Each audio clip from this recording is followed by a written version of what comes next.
most of the vloggers kanina and press ang gustong magtanong or meron dito sa Meron ano? din, partner. We have a Okay. question from Jude Cartalaba. Wow, si Jude. Uulitin mo yung tanong mo kanina? Charing lang. Go, Jude. Congratulations for your highly successful show and for your upcoming concert. My question is for both James and Nadine. Direct Tonette mentioned kasi that you grew into the roles. So what part of the character traits of Clark and of Leia would you want to treasure and bring to you when you're already done with the series? The character ng Leia, no?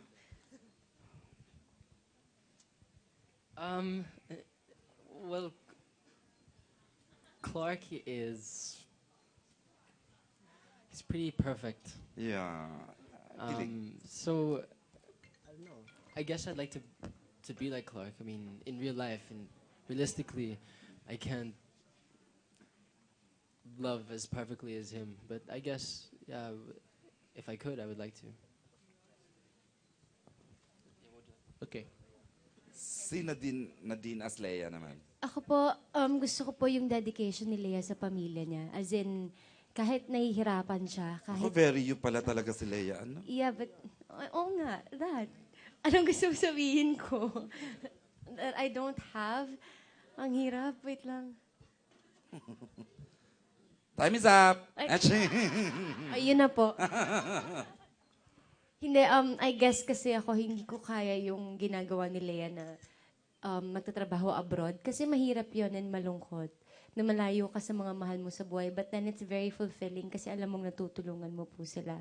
But then, yung courage siguro na meron si Leia na kaya niya pong mahiwalay sa pamilya niya para sa kanila. Yun po siguro. Thank you. Thank you po. Para kay Direk, you mentioned kasi na you admire the people on television. That you've started doing TV. Does it mean that you're gonna have more TV projects? Na-enjoy ko po talaga yung TV. Na-surprise ako na na-enjoy ko siya as much as I enjoy making films. Kasi parang tinignan ko siya sa point of view na yung same love ko for film, pag yun din yung same love na ibibigay mo sa bawat project, like for On the Wings of Love, mamahalin ka rin niya pabalik eh. So, ganun tingin ko yung nangyari sa On the Wings, na parang everybody working sa On the Wings, from the actors, to the staff, to the crew, makikita mo na mahal nila yung project, mahal nila yung program, kahit sila mismo nagtutweet, nag-share. So, ayun, magandang makultivate yung ganong kind of work ethics. Thank you. Okay, thanks, Jude. Partner, we have a question from Manay Ethel Ramos. Ba't nagulat si Manay? Biglaan ba to? Hindi, may comment ako kay Direk Antoinette. I think you really enjoy doing the series. Medyo nag-gain weight ka. Hindi po. Ano lang po ako? Ano lang po? Mascot lang po to. Ngayon may question. Saan nyo dadalhin si Paolo Abilino? Secret. Considering na he is as good a catch. Simon is as good a catch Actually, as Clark. no. Sa bahay po namin, Direk Jojo. Oh! We're talking about the characters, I think si Simon, although yung normal reaction sa character ni Simon ay hate siya, I think yung hate na yun sa character ni Simon, it is because invested tayo sa love story ni Clark at Leia. Parang kung baka kabarkada natin si Clark at Leia, walang bubuwag sa dalawang to. Lalaban ako, parang gano'n. Pero from the creative team's point of view, kailangan natin, kasi Clark's character is perfect. Ganun yung na-portray na role niya from the start. And yung On the Wings of Love, we want to show na no character, kahit sa teleserye, no character should be perfect. All characters, pwedeng perfect, pero may mga bagay na makakapagpagawa sa kanya ng mga bagay na dati hindi niya kayang gawin because characters must be flawed. And we needed to introduce Simon to show na Clark has his own insecurities. he is not the perfect leading man that we thought he is. And that's life. Nobody's perfect in real life. Ayun. Paano nyo nakunan yung mga eksenang sa San Francisco with Paulo? With Paulo. Chroma po yata. Charot lang. Paano po namin na-shoot? Yes. Sumama po siya. Si Paulo, nakasama si Paulo. Opo, nakasama po namin. Sinama niya. Yes. Yes, sinama po Talaga, namin. oo. So from the start, alam na ni ano. Oh, na magaling lang magtago ang dreamscape na hindi na reveal agad yung conflict na ayun, nandun si Simon pagdating ni Lea sa San Francisco. Thank you. Ngayon, kay Nadine for my last question. Nadine, kung ikaw si Lea in real life, who would you choose? Si Clark o si Simon? Wait lang, wala pa. Hindi naman po pressure yun. Kasi syempre, of course, I would pick Clark. But then kasi, with yung sa nangyari po kasi, uunahin ko din po talaga yung pamilya ko. Kasi of course, yung kay Lea, tatay mo yun, siya po yung nag-alaga sa buong buhay mo, siya yung bumuhay sa inyo. So, gagawin ko din po yung ginawa niya. Pero, yun, pipiliin ko po si Clark. Hindi bias to, ha? Sabihin niyo, bias ako eh.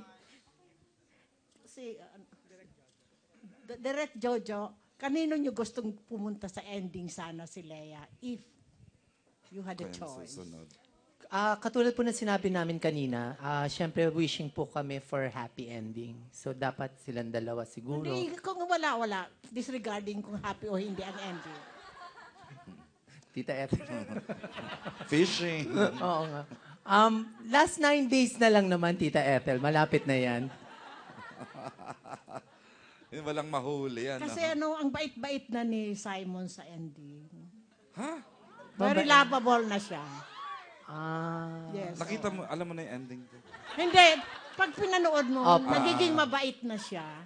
Mabait naman siya from the napaka-ideal na start. siya. Oo, ano lang, nakikialam lang sa alam niyang kasal si Lea tsaka si di ba? In love kasi. Oo. Ah, Affected. thank you. Okay. Thank you very much. Thanks, Tita Ethel. Last 2 questions tayo, Iya. Yes, partner. We have a question from Ray Pumaloy. Ano naman to, Ray? Charot. Sa ating dalawang mahuhusay na director. Naman! Oo, walang kaparis. Charot. Ang tawag dito, paki-describe naman yung mga observations nyo dun sa 7 months, kung ano yung nakikita nyong development dun sa samahan ni James at saka ni Nadine. Ano yung mga kilig talaga na hindi namin nakikita sa camera? Direct. Total, di ba, 2 weeks. 9 days naman, oo. Katulad na sinabi ko kanina sa VlogCon, nag-iba yung dynamics. Kasi before, syempre, kinakapapa lang yung characters or silang dalawa as Lea and Clark. Nandun yung maturity. Pagdating 7 months ng being together almost every day, nandun na yung closeness. Yung sweetness, given naman na yan, on and off. Sabi. Ayun. Cite mo a few examples, Direk Antoinette, kung ano yung mga nakikita mong medyo hindi nakikita sa camera. Sumave si Direk Jojo, tapos ikaw pa lang ipapaano Direk Tonette. Ano talaga, yung sabi ko kanina, parang nung start ng On the Wings,